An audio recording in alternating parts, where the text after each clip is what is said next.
Good morning, everybody. It's 9 a.m. on a Sunday, and when you hear this music, you go, what the heck am I listening to? This is not the theme music for Lisa's Changing Perceptions. And that is because, while it's very pleasant music, I could not get the theme music to work today. For some reason, the file said it was corrupted. So we're going to go take it before the corruption board and see if we can get it uncorrupted, maybe get it to move on or work or do what it's supposed to do. So it's here for you next week. Meanwhile, this is Lisa's Changing Perceptions, airing on 21/6 at 9 a.m. on Sundays, brought to you by the gracious support of the Bremer Team, Keller Williams, North Shore West, bremerteam.com. They bring families home for all your real estate needs. Call Don Bremer, the leader of Bremer Team, Keller Williams, North Shore West, at 847-456-6334. Lisa, good morning. How are you? Good morning, Pete. I'm well. How are you? I'm fan-diddly-tastic. I didn't know our music was corrupt. Is the cosmos trying to tell me I've become corrupted? And no, I don't think that's it at all. It's just for whatever reason, the file was saying corrupt every time I was trying to get it to roll. So I actually played a little tune that I used to use for a different show a couple of years ago. That the title of the tune is called Inspiration. Hey, so I hopefully figured that's the same. Yeah, I figure that's appropriate because your actual show tune title is called The Calling.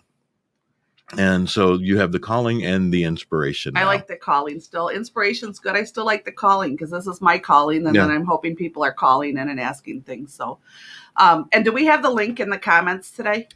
We can put it there if you like. Yeah. And if anybody wants to link in today, please feel free. Real quick, get the business out of the way. I'm Lisa with Lisa's Changing Perceptions. I am a self-empowerment coach. I'm also certified in hypnotherapy and officially now certified as an NLP practitioner, which is neuro-linguistic programming. People are questioning what that is, and that's fine. Neuro-linguistic programming works more with the not why we feel the way we do, but how our brain perceived it and how our brain wired it, and so that we can reframe that to a different perspective. So that's what it is the benefit to NLP, just for people who are curious about it. One of the reasons I got into it is there are people who have discomfort with the idea of hypnosis. We always joke about the people think I'm going to make them bark like a dog or dance like a chicken or lose control. I'm a person with control issues with certain things, so I get it. And some people don't want to lose that control. And the benefit with the neuro-linguistic programming is there is no hypnosis required, and it still is very, very effective. There's many tools and techniques, and it can still be very effective. So if hypnosis is something that isn't of interest to you, or for whatever reason it causes some discomfort, the NLP, the neuro-linguistic programming, offers an alternative route to tools and things to use in order to still get comfort, relief, and release and let go. So just kind of explaining that and putting that out there this morning. If you would like to get a hold of me, you can reach me at lisaschangingperceptions.com. Lisa's Changing Perceptions at Gmail. You can also find me on Facebook under Lisa Changing Perceptions. You can contact me through 216thenet.com. You can also, you do not have to live in the area. That's as the show's growing, and it's growing immensely. And thank you very much. Pete, I don't know, a few weeks ago said we were hitting over 850 on some shows. It's actually been way up there where we're looking forward to getting our February numbers, hopefully by later today or Monday. Yay. But we've been up there. Thank you all so much. And with that, he's also let me know that we are hitting many, many countries. I am able to do what I do remotely. So if somebody is out there going, I wish I was in McHenry, Illinois, so that I could go see her, we can do remote for this. So it's fine. Some people don't want to be seen as they talk about it. And I find that interesting, and there's no problem with it. I can understand where that is, but not everything can be done over the phone, but there are a lot of services and tools that can be offered and work with over the phone. So if it's something like difficult that you're struggling with, or something that you're uncomfortable saying in front of someone, or saying looking someone in the eye. I mean, sometimes people have a hard time with that. There's nothing wrong with it. It's just the way it's sitting within you. I am available to do phone sessions as well. And there are many tools and opportunities that can be available over the phone. So don't let those types of things hinder if you feel like something that I offer or I do resonates with you. There is always a way to make it work. So I'm just going to kind of put that out there. I am considering doing another show, and I kind of want some feedback about it. If you choose, or you can email the show, or you can even comment in the comment line. Another misconception is I had somebody say to me the other day when they were getting a hold of me, it was a new client, and they're like, I don't have time for self-hypnosis at home. So I want to know what you do. It's like, okay. First off, I don't necessarily require that people do self-hypnosis at home. I can offer that as a tool to teach you to understand, to do if you choose to. And there's a misconception about meditation and what meditation does and what, how long do you have to do it for and how do you do it? And there's so many different ways and levels and things with meditation. So I'm thinking about doing a 30-minute show called The Meditative Moment, and doing like the first 15 minutes explaining what we're doing a meditation about that week. And then the next 15 minutes kind of going into that state, walking you through, talking you through, verbalizing it so that you can have that experience. And then there'll be multiple different ones so that you could pick and choose and go back to if you chose to. But it's for an understanding, because meditation is, a lot of people assume that it's, I have to be barefoot in a robe on a mountainside for 6 hours a day, or I haven't accomplished anything. It's like, okay, no. I have done meditations for myself that have been 2 minutes, and I've done them that have been 2 hours and everywhere in between. Basically, it's a moment to quiet the mind, quiet the body, go back into balance. If you can do that for a minute 10 times a day, you're still going to be better off than never doing it. So there's different levels and there's different purposes and different things and different experiences, and everybody's going to feel differently about it. So I'm thinking about offering something that just says, okay, from my perspective, this is what I do, and offering where they could go back and re-listen and re-record.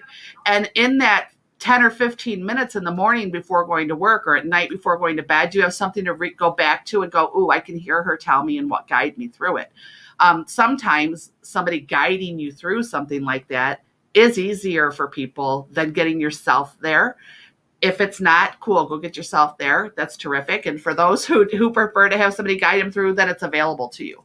So it's kind of something I've got in my mind to do. I would pre-record them. They would not be live. And then Pete could play them whenever Pete feels it's a good slot to play them in. But I'd kind of like some feedback on that and how people feel about that.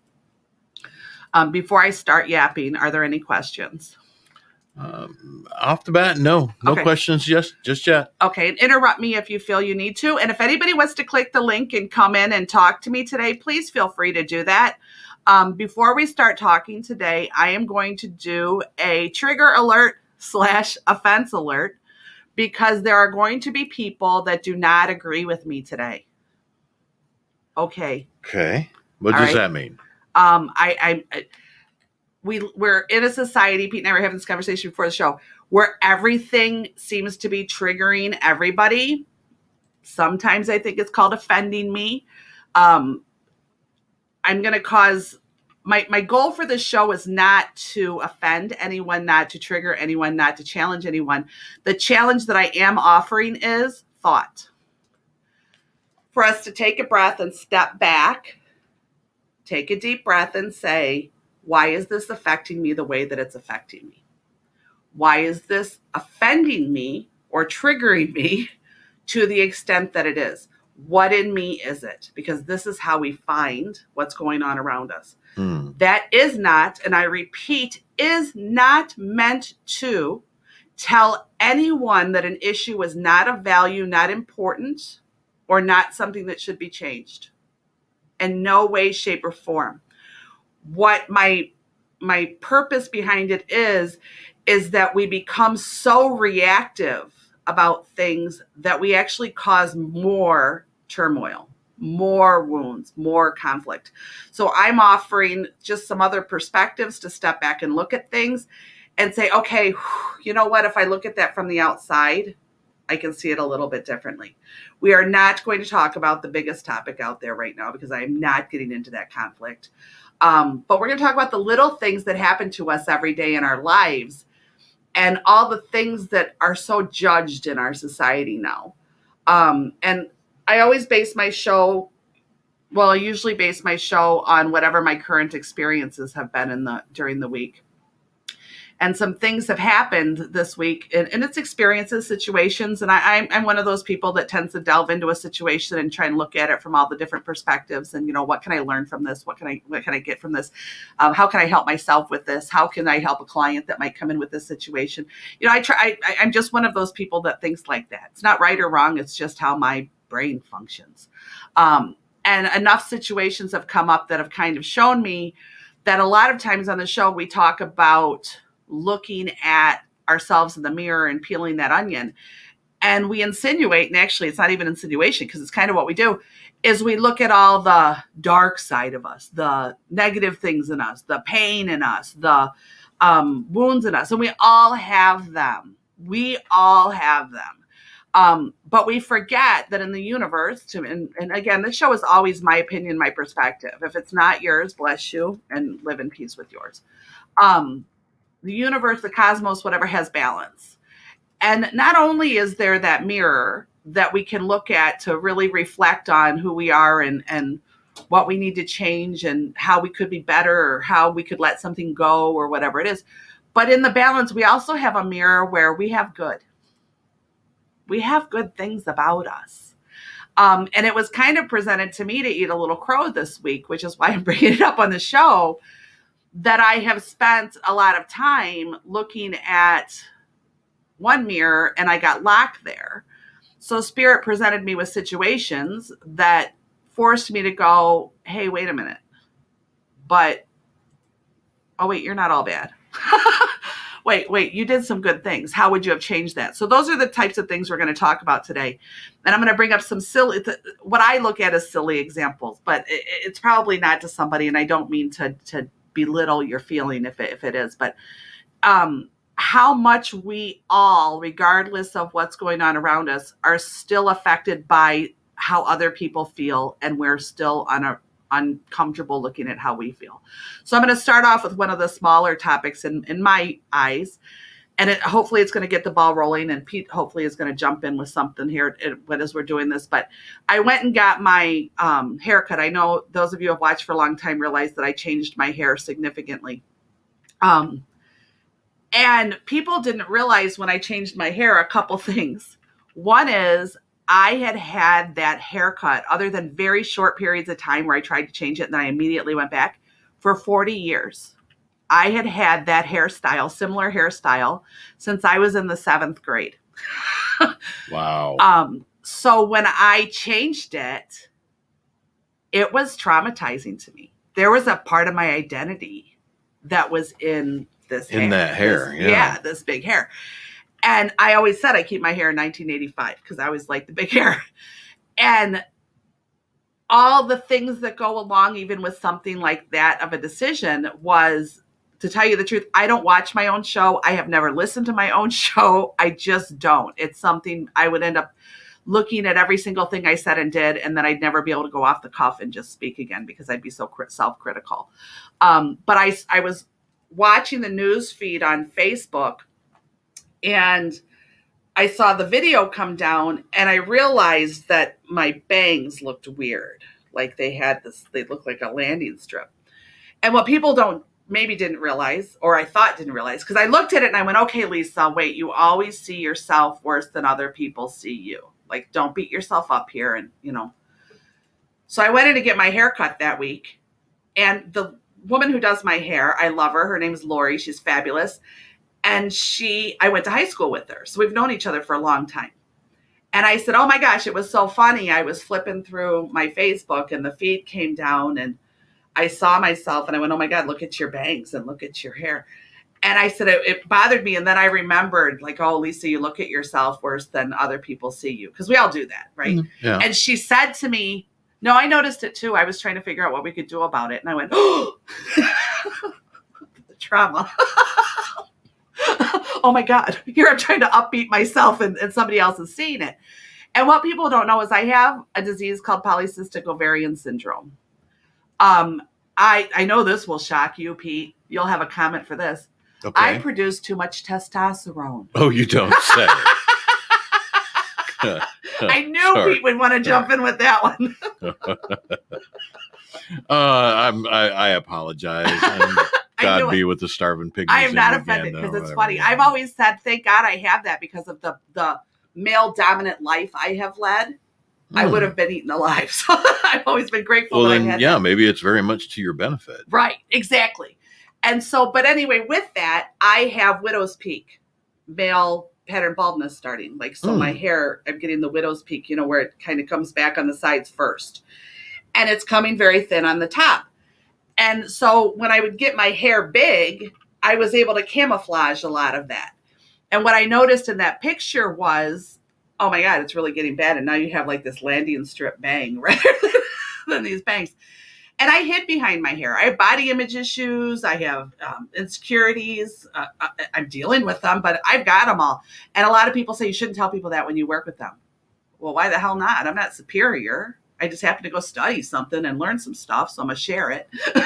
Well, that was kind of the point of studying and learning, right? Right. Like I don't understand that concept. So anyway, that day turned into a very long day where hence the new haircut. And the reason I'm bringing it up is this. I work at the school. And so I work with, for whatever reason, there's a significant percentage balance of women in the administrative office where I work. And they've all, oh my God, I love your hair. I love your hair. I love your hair. Oh my God, you look younger, and lots of compliments.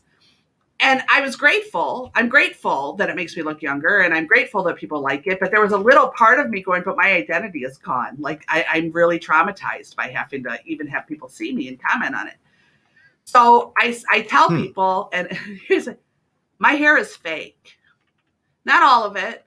This little section of my hair right here is a hairpiece. Looks nice, though. Thank you. And it's a hairpiece. And I tell people that all the time. Thanks, it's a hairpiece. Like, oh my God, it's the coolest thing. Like I clip it in the morning when I do this. And they're like, oh my God, but it looks nice. Exactly that, right? They say that, and that's great. But you'd be surprised how many women then come find me later and whisper, how does that work? Where did you get it? I've noticed with menopause, or I've noticed my hair's thinning, or, you know, I've noticed these things. Where did you get it? And I tell them freely. So I went yesterday, you know, have to color it, because that's the funny thing too. Like I color my hair because I'm 60% gray. So when they guesstimated it, I'm like 60% gray. And I don't want to be. Why do you color your hair, Lisa? Gray is natural. That's nice. I don't want to be. Is that more a lady thing? Because I'll tell you, I'm getting a lot of white. My muzzle here, the mustache, the beard, everything's going white. I'm getting I think it's a personal thing. Lot lighter, and you know, I'm a ginger, so I'm going white. But I kind of like it. Right. To me, it's a total personal thing. And that's my point. It's like, it's a very judging. I had someone say to me, I guess I'm not so vain that I need to color my hair. I don't think it has anything to do with vanity. I think they did. Their perception of it was that. And that's kind of what I'm talking about today. Like, we're so interfangled with what someone else says, what someone else feels. And I throw my skeletons out on the table because I believe that if we could all do that, we'd be a much more peaceful world. You know, if we could just be honest with those things. And so many people come, and even when I went and got my hair cut yesterday, when I walked in, she's like, oh my God, I see you're doing it good. I see it turn out well, blah, blah, blah, blah. She's like, I'm so happy that you're working with it and stuff. And I said, I know, I tell people all the time my hair's fake. Don't do that. Why? You know how many women you might get for a new business because I'm letting them know that you fixed my hair and how this hair piece works and how easy it is, and letting go of all of that worry, letting go of all of those judgments. And, you know, I've had people say things. The person who said that was vain, just for the record, I'm gonna go on with that. They weren't being insulting. What they were is they were looking at the bigger problems going on out in the world.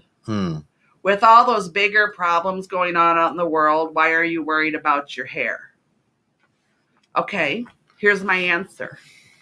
Because every freaking morning I get up to get ready to go somewhere, and I start my day with doing my hair and my makeup. And if every day I look at that and I go, God, that really bothers me, that causes me to feel icky, then I'm going to change it. Yeah. And all the people judging my hair piece, they're going home with their head of hair. And every morning I'm still going to wake up and be like, I really hate the fact that I have male pattern baldness at 53. So I'm going to change it. Doesn't make me vain.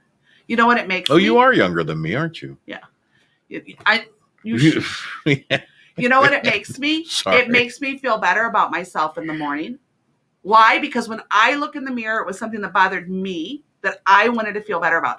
And it makes me feel better about myself in the morning. And it makes me leave my house feeling more confident. And when I leave my house feeling more confident, I hold my head up higher. I hold my shoulders back more. I am more available to help someone else should they need it. I am more available to be who I am. I am more available to reflect out the energy of kindness, confidence, welcoming, versus hanging my head down and being in a ball and feeling uncomfortable about every single breath I take. I realize there are big issues in the world right now with the spotlight on them. My heart hears it, feels it, sees it. The empath in me cries over the energy I'm feeling out there in the world right now. The reason I am triggered, and I am very triggered by a focused on one thing, is for all of you, now I'm going to cry, for all of you who battle every morning to get out of bed because you battle depression or anxiety or mental illness of some sort, and for all of you who are trying to give up an addiction and facing your pain, and for all of you who were abused, and all of you who went through trauma, and all of you who have suffered something that has caused your internal wound to be so deep, I see you, I hear you, I feel you, and it is no less painful or important to look at, to be loved, to be taken care of, and to heal from than the things that society tells you. You matter. You absolutely matter. Do not let the current wave of energy say that your struggle, your hurt, your situation is less valuable, less important, or less painful than what's going on out there.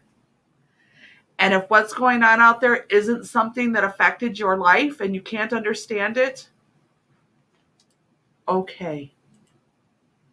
What has affected your life? What can you understand?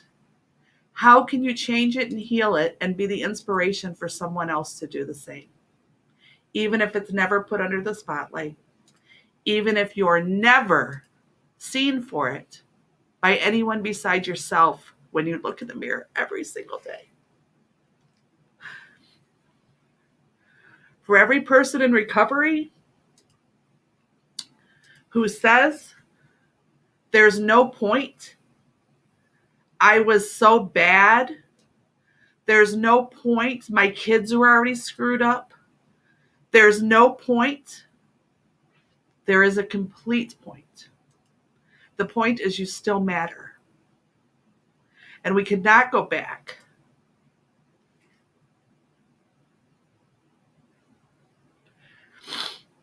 We cannot go back and change our mistakes. But we can look at them, understand them, and become better for them. To be the example for the next person in that situation, even if it is not the situation spotlighted in the community in the moment, even if it is not the situation spotlighted on the media, even if it is not the situation spotlighted everywhere else. You matter, What you have to offer to the world matters. Thank you. For every parent who feels they screwed up their kids because maybe their kids are sadly following the example they were raised in and thinks that there's no point and no hope, so they spend the rest of their life beating themselves up. There is a point and there is hope, because by moving forward, facing what you need to, healing what you need to, and becoming someone who lives the life that's happy and productive, and finding your self-esteem again, finding the purity within yourself again, what you offer is a solid foundation for those children, or other people to see as possibility. So there is hope, there is purpose, there is a reason. You didn't make too many mistakes. Nobody is deserving to suffer the rest of their life because of it. And this comes up in conflict sometimes with people because they say, well, so-and-so doesn't deserve this because they did this. Maybe, yes, some mistakes are bigger than others. That could turn into a big cobweb of things that we can't even get into all the facets of it. Go ahead. Deanna, finger, which means he's showing attention. Deanna Hayes says, "This is so amazing to hear.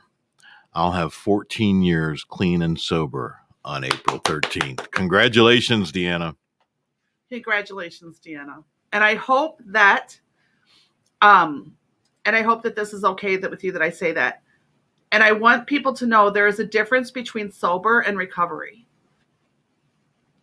Sober means you're sober, and hallelujah. And Deanna, I pray for you that you have found recovery as well, which is the healing and the self-forgiveness and the self-reflection and the reframing of how you see yourself in the world.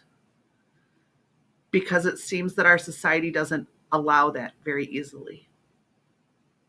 And we self-condemn very easily. Every single person has purpose. For every person who sits in regret and who sits hating themselves for their mistakes, saying that they're a bad person, I don't have to meet you. I don't have to know you. I don't have to know your story to prove to you right now, and I will tell you, you are not a bad person. And I can promise you that because a truly bad person would not feel regret, would not feel sorrow, would not feel those emotions. A truly bad person would not reflect that way. They would put out their damage and they would move along and live their little life, continuing to harm and never even think twice about it. The fact alone that you stop and look and you feel those emotions says the core of you is good. My goal is to help people see the purpose in finding that and digging that up again. My hairdresser and I talk a lot while we're doing this because she does some of the mediumshipy kind of things, even though she does it different than I do. She's has that. She opened that gift box a little bit, so we have conversations about it. And if Deanna wants to call in and click in the link, I would love for her to and have a conversation. So if she's not comfortable, that's fine. If she is comfortable, I welcome it. We were talking and I told her, there's a question about the meaning of life that everybody asks. And I told her, I said, there's part of me that wonders if for me, I've discovered what it is. And she said, what? And I said, it's funny because I've talked about it on the air before, that our unconscious mind, we're a sponge from birth. And now we've even discovered before birth, sometimes in the womb, sometimes we brought it with us. Absorbing in sponges, and these are where the majority of these things come from. And then we filter it, and then we go out, we live in the world, and we see our eyes through these filters that we created when we were young children. And it's kind of like, wow, that's like a universal Yeah. Okay, go ahead. Oh, Deanna just chimed in with a comment again. She says, I've most definitely found recovery. And yes, there is a major difference between sober and recovery. I've found that difference. I'm recovered from a hopeless state of mind, body, and soul. Beautiful. So she sounds like she's absolutely doing wonderfully. That's awesome. Thank you for showing the example of possibility. Thank you for doing the work, and thank you for being so flipping courageous to speak it out loud like that. Bless you. That alone is a blessing to so many that you don't even realize, seeing the possibility. Because there's many people who believe I can't understand recovery because I've never had a chemical addiction. I don't drink, I don't do drugs. And so they think I can't understand. I can understand because I have loved unconditionally someone who does suffer that. And actually many people in my life that I've come across, that I've loved them to the point of being able to see past the addiction and just into the pain. So I do understand it. And it's funny, there's a couple jobs I applied for that I wanted to work part-time in that were in recovery facilities, and they wouldn't hire me because I wasn't. Because you weren't in recovery? Mm-hmm, because I never had the chemical addiction. Huh. So no, we only hire people who went through it. And I'm like, but I kind of have gone through it. I just went through it from a different perspective. It doesn't mean I don't have compassion for it. But it was really interesting. I thought, wow, that's really it kind of kicked me in the teeth a few times. Like, really? You know, I went through all this and I can't do it because I didn't suffer it, you know? I grew up around alcoholism and, you know, so many things. And it's like, I do have an understanding of it. I made certain choices or whatever, but I don't judge those who don't. And it was just a weird thing. But the majority of things that I come across in the office or in my friendships or in the people that I meet in the world is the core root. When we get down to the core root problem, and I don't mean an individual situation, and that's where people get confused, is they think that these situations that we recall are what we filter through and how we've decided things, and it's really not. There's the filter that we've seen our life through. So getting back to the meaning of life is we have these filters that we develop and we create from up until about 8 or 9. And then from like 9 to 13, there's another set of filters that we're creating. And it's how we develop. It's how we discover who we are. It's how we create our life experience. And then we spend the rest of our lives screwed up from it. You know, like screwed up from these choices and from these root causes. And face it, a toddler didn't choose it. I mean, in a moment, if you look at it scientifically, kind of they did choose it, but they didn't know better. Yeah. So we create this whole life filter at a time when we don't know better. And then we spend our whole life sorting through, and most of us suffering and struggling through life, carrying all this garbage that happened before we had really that much control over it.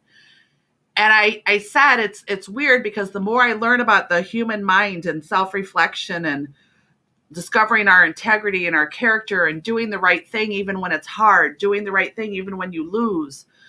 You know, when I filter through all these things, because that's how my mind's working all the time, I say, for me, I've discovered, I think the meaning of life is we're coming in pure and whole.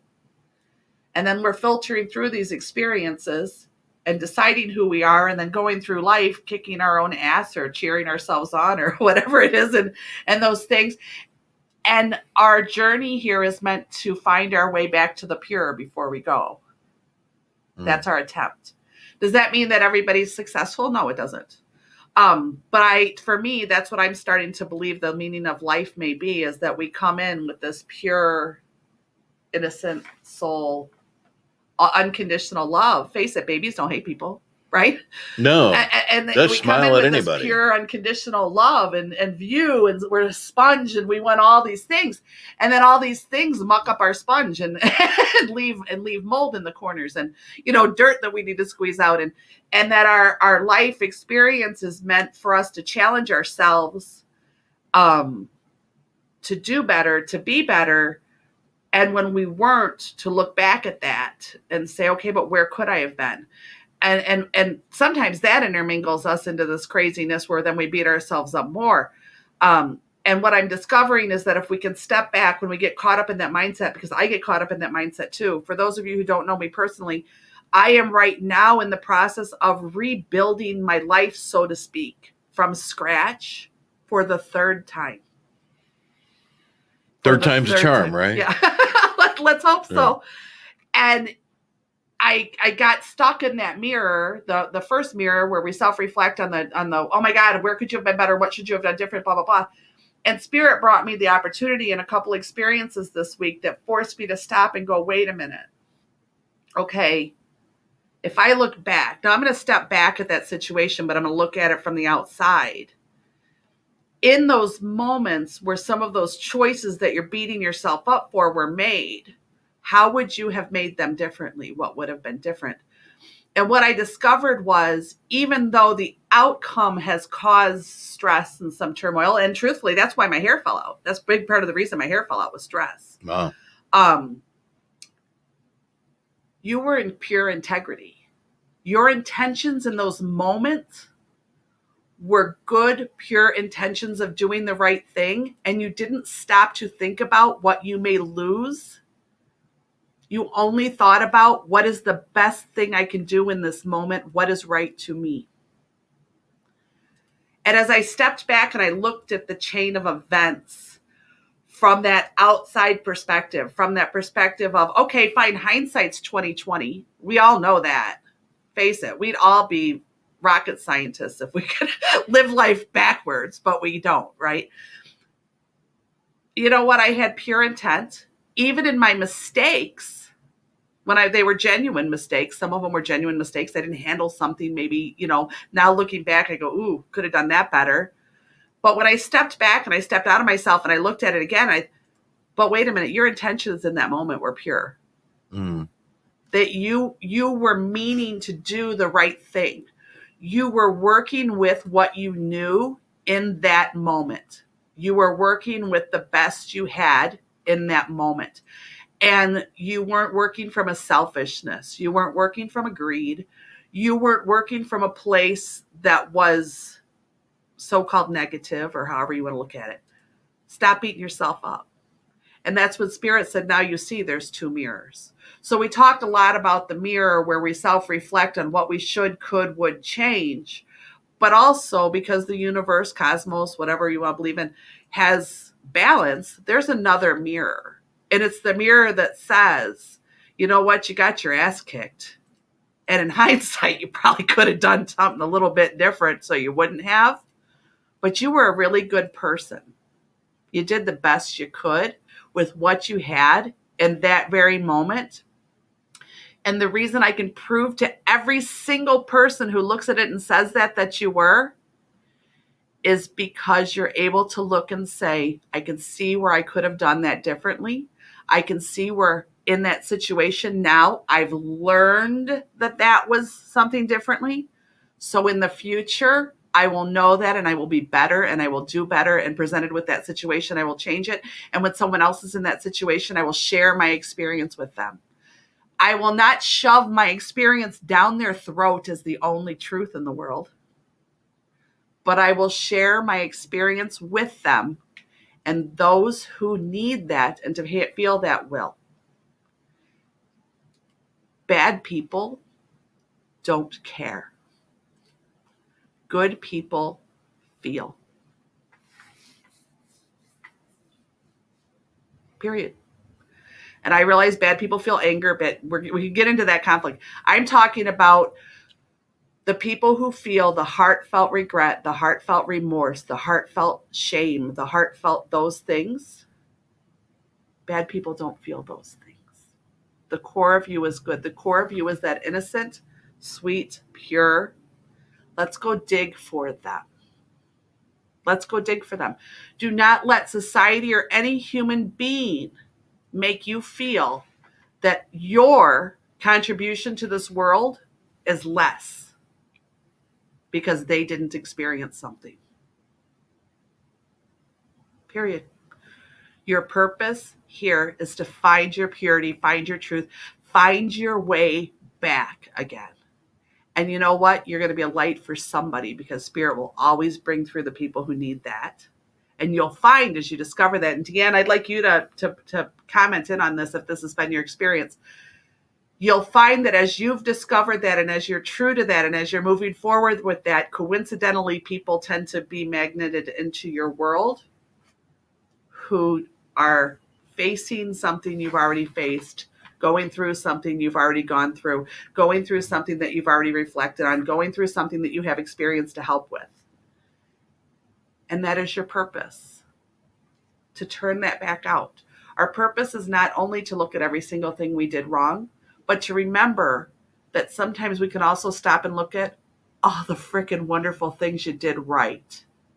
And sometimes just owning all those wrongs makes you the fabulous freaking person who did the thing right. You didn't continue to project your pain and hurt onto other people. Even if you did for years, when you stopped and said, hey, you know what? Look what I'm doing. I don't want to do that anymore. There's step one to your beautiful first thing that you always remember when you look in your good mirror. There is always hope. There is always possibility. You always have a purpose. Anyone who is truly bad would never stop to say, look at what I'm doing. This makes me feel this way. I would like to change it. That alone proves you have the good mirror too. We have the balance. Stop worrying about it. Stop worrying about every little thing that society says. And just because society doesn't have a microscope over the thing that is your purpose, so what? Tell your ego or whatever, pride or whatever word people want to use, you know what? I don't care if society doesn't see it. I'm the one who looks in the mirror every single morning and gets myself ready for my day and my life. The same way I'm the one who looks in the mirror every morning and does my hair. So I don't care what people think about the fact that I wear a hairpiece. Because it's me who does my hair, who sees that reflection in the mirror, who says, I don't want it to be like that. That doesn't make me feel comfortable. That doesn't make me feel confident. So I'm going to let me feel confident and me feel comfortable. And I'm going to go out in the world. Is a hairpiece society's focus right now? Good God, if we get to that point, seriously, Lord help us all. Well, never mind. I mean, we're focused on Dr. Seuss and Mr. and Mrs. Potato Head at the moment. So I know. And that's kind of where it's got me with this is I get the concept of what they're trying to do. My thing is that many things are coming up to the surface, and are we offended or are we being triggered? And by being triggered means if something is hitting you so hard that it's caused that big of a wound, that it's causing that much pain, go find what that is. Because if you spend your life covered in all of this, every single little thing that happens will become huge. And we've talked about this on the air before. If I have a huge gaping infected wound on my arm and my sleeve is over it, no one can see it. If you walk up to my healed arm and you go, hey, Lisa, and touch my arm, I'm just going to be like, what are you doing? What? What do you want? And I'm going to forget about it and I'm going to move on, right? Pete didn't have any bad intentions when he got my attention by hitting my arm. Now, if underneath my sleeve I have this big infected wound and Pete walks up and touches my arm and says, Lisa, I'm probably going to clock him or I'm going to scream or I'm going to react. I'm going to do something that screams, that hurts. Yeah. That hurt. Was Pete's intention any different when he touched my arm to get my attention? It was not any different when he did that. His intention was to get my attention to share something with me. He didn't know I had a big infected wound underneath there and that when he did that, it caused me some discomfort. He didn't know that. His intentions were just the same. My wound under my arm that he was unaware of is no different than people's emotional wounds that they're covering and hiding. So if you have these emotional wounds that you're covering and hiding, and every single person, even with good intentions, is triggering them and hurting them, is it that those people are wrong and they have bad intentions and they're really vile people and we should reprogram them? Or is it that maybe there's a wound there that maybe we should clean that up? Maybe we should heal it. Maybe we should give it some medication, give it some love, give it some attention, give it whatever it is that we need. Or maybe we should expose it so that people are aware it's there and they'll be more considerate of it. Because I guarantee you that if Pete knew I had a huge wound under my arm, a big infected sore, wouldn't walk up poking on it. Yeah. So rather than expecting the world to be aware of what I've got hidden, expecting the world to be aware of what hurts me, maybe I should either expose it and make it aware just by saying, hey, by the way, I have this big wound here. I'd appreciate it if we used a little caution around it, a little care, because it hurts when people touch it. Hmm. Or we self-initiate going, shit, I'm sick of this wound. I'm sick of this hurt. I'm sick of this feeling this way. Let me look at it. What does it need? Does it need a doctor? Is it that bad? Has it gotten to the point that it's so infected and so deep that I need a professional who's educated in this to help me heal it? Oh, do I need to just wash it out and clean it up? Oh, God, as I look at it and I wash it out and I clean it up, it's not really that bad. I just, maybe I'll go get clean it out and just put Neosporin on it and see how that does. Maybe I'll just work on a little bit of that. Maybe if I just clean it out and expose it to sun and light and air in the world, it'll heal on its own just by the exposure alone. Evaluate your own wound. But I can't say Pete's a bad person for poking the wound under my sleeve he didn't see when he had the exact same intentions he would have when the wound wasn't there. So who's responsible for my big infected wound on my sleeve that I ignored? Me or Pete? Yeah, I'm not going to take responsibility for that. Sorry. I'm going to take responsibility for Lisa's lack of hygiene. Yeah, hey. But you see my point? Go get that Neosporin, you'll feel fantastic.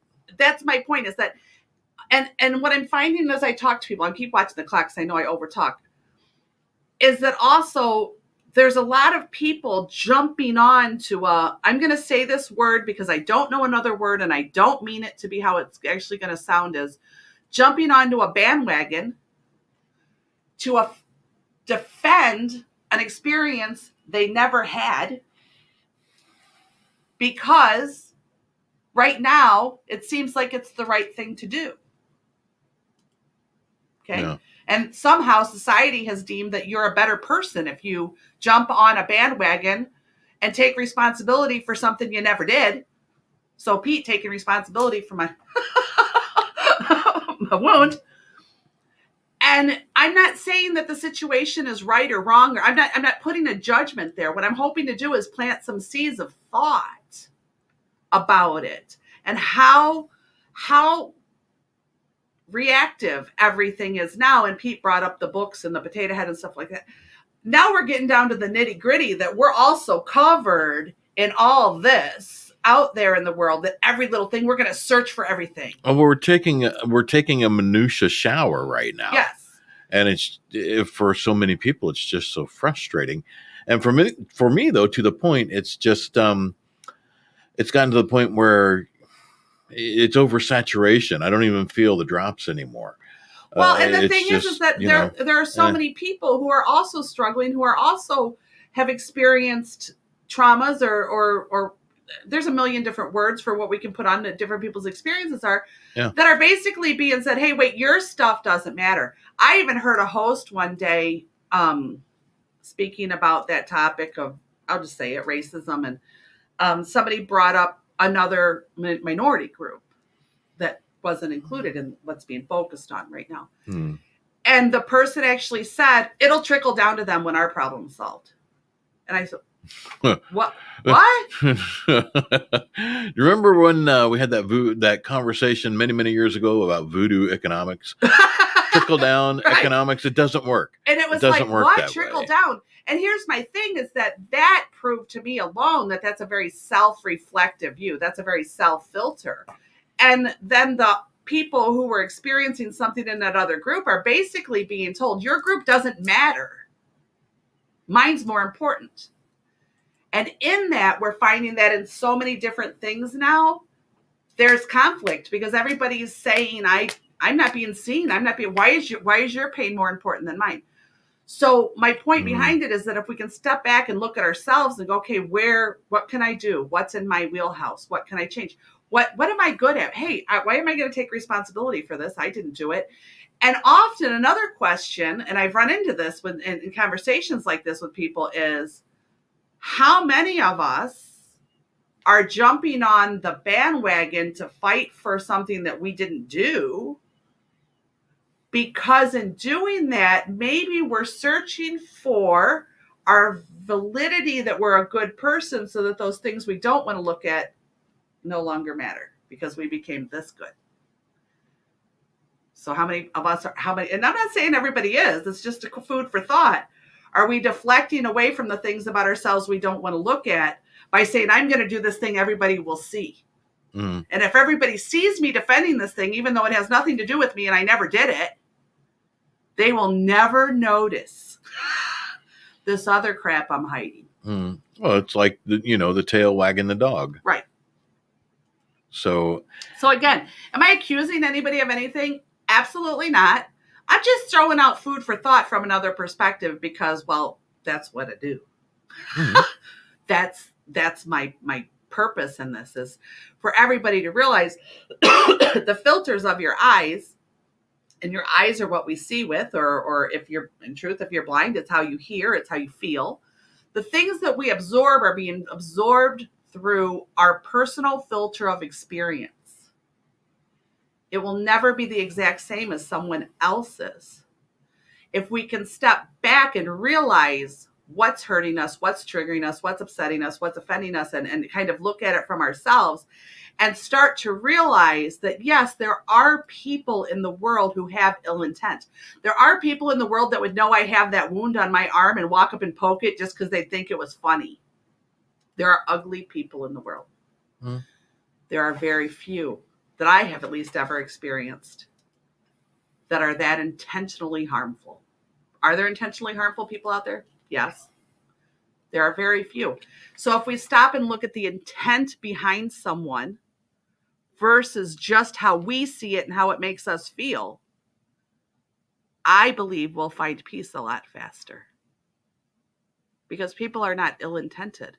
But the more we poke at everybody's stuff, or tell somebody they don't matter, tell somebody they're not good enough, or tell somebody they're always useful. Oh my God, you made this mistake and you'll never find forgiveness. You deserve to suffer forever. And we keep doing all of this because of our one experience. We're going to remain in this conflict because everybody's just trying to defend the wound on their arm. Everybody's just walking around guarded. Yeah. Don't touch it. Don't touch it. And here's an example, and it's one that's been brought up to me in the last couple of years that showed me something too, is, and I've expressed this on the air before, is that I had a date rape situation when I was 13. And then I was stalked for a year. I never told anybody. It was ready, everybody? It was in an era of time when it was still the girl's fault. Okay? In that era, that was how it was. Is that right? No.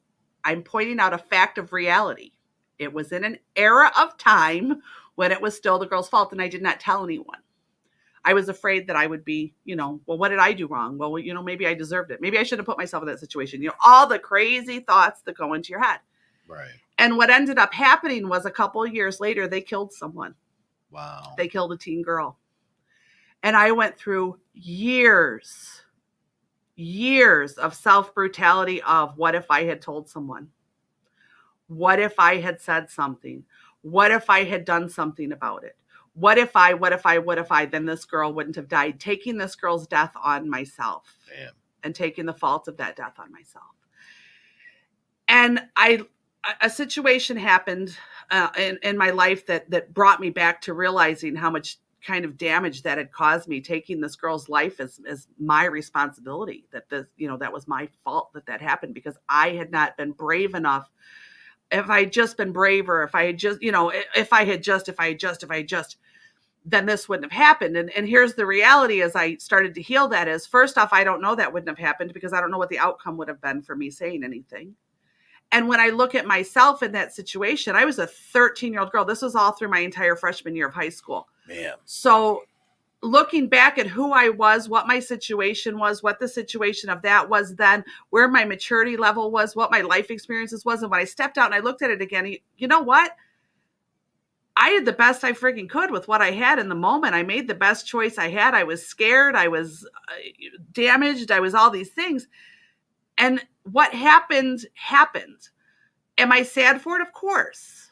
Of course, that's a tragic situation. But I learned to let go of that and say, you know what, I did the best I could with what I had in the moment. And it took some time and some processing to forgive that. And sadly, my youngest daughter was placed in I'm going to cry. was placed in a situation where she was locked in a room by a boy. Whoa. And nothing happened, thank God. But she knew to scream and fight. And that she had the self-worth and the value to scream and fight. Because I never projected my pain onto her. But I did educate her from my experience, and I never hid that experience of what happened to me and how I felt about it and how I had to process that grief. I was very open with them about it. I did not tell her every teenage boy is evil. I did not tell her every time you walk out the door to be afraid. I did not tell her every teenage boy you run into is going to try to hurt you. I did not tell her that's how the world is, because that's not how the world is. But I did say you will come across situations in your life, and what I'd like you to do is have self-confidence and be aware. I didn't encourage my children to drink. I grew up around alcoholism. I don't encourage drinking, but I knew that they would at some point probably try this. It's a life experience. So I taught them, don't leave. I was roofied when I was a teenager. Don't leave your drink down and go to the bathroom. No. You keep your drink with you at all times. Don't trust your best girlfriend at a party, because if she's got cocktails, she's not going to make the right decision either. Be self-aware, be responsible for yourself, be aware of your environment, be aware of your situation. I did not deflect to my children that the whole world is this way because this happened to me. I said I had this experience, and in that experience, I had to process these emotions in these situations. And now I, working with teenage girls or working with young people or dealing with teenagers, I am free to share my story. I don't tell them that's how the world is. I explain that that's my story, and this is what I had to process through that. And they take with it what they need, and then they do with it what they should for them. Period. And the truth is my daughter came home and she told my boyfriend about the situation too. And he said, we're going to march down to the police station and do something about it. And she said, I don't want to do that. I don't want to make a scene. Afraid of the same things that I was afraid of at that age. Oh, man. And he said, you have two choices here, sweetheart. We either go to the police station and address this, or you give me his address, but you will not ever fear this happening to you again. People might say that's a wrong thing for him to say. That was the choice he was offered in the moment. She chose to go to the police station, and I was very proud of her because I had wished I had had that strength. But she chose that for herself, not wanting to live with it later. Because I said, why are you choosing to go to the police station now? Why is it okay? And she said, Mom, they may not do anything, but if it happens again, the next girl that comes in will have credibility behind her because there's already a report. Yeah. And I said, bless your heart, good for you. And you know what? We got there, and I'll tell you that the officer, sadly, we ran into the one officer that said, why did you put yourself in that situation? And I grabbed my chair and went to get up, and my boyfriend put his hand on my knee and said, I don't need to bail you out this evening. And he looked at the officer and said, please don't say that to her again. She didn't put herself in that situation, and we're not going to go there. And the officer dropped it. Yeah. But my point is that we don't have to tell the whole world they have to feel the pain that we did and pay for it. But we can tell our story and share our truth in a way that can be heard for those that need to hear it. And understand that people have wounds that they may not be able to get touched right now. Yeah. Look at people's intentions behind their actions. Try to step out of it for a moment. And Pete's telling me we're running out of time because I overtalk. No, we got a minute 30. So I thank everyone for listening today. I hope I was clear on kind of what I was trying to get across. It's been in my head all morning trying to figure out how I was going to word it and not knowing where it was going to go. The world is balanced. The world is more than one tunnel vision. If we can just expand that out again and remember that our story matters, and then what we do within that story, those actions, the integrity and the character of what we do personally for ourselves is our reflection and our offering to the world. We're no longer, some of you might be, in high school and junior high where we need to be in with the in crowd. Think about the choices we made in high school or junior high where if we weren't in with the in crowd and we had chosen for ourselves, where our lives might be a little bit different. Be who you are. Be proud of them. Have a great afternoon. If I was unclear, I apologize. I did the best. It was kind of a conflicting topic for me. I look forward to seeing you guys again, talking to you again. Feel free to send questions, comments, or set up appointments, and I'll be happy to talk to you. And Pete's waving at me to tell me that it's a due time to round it up.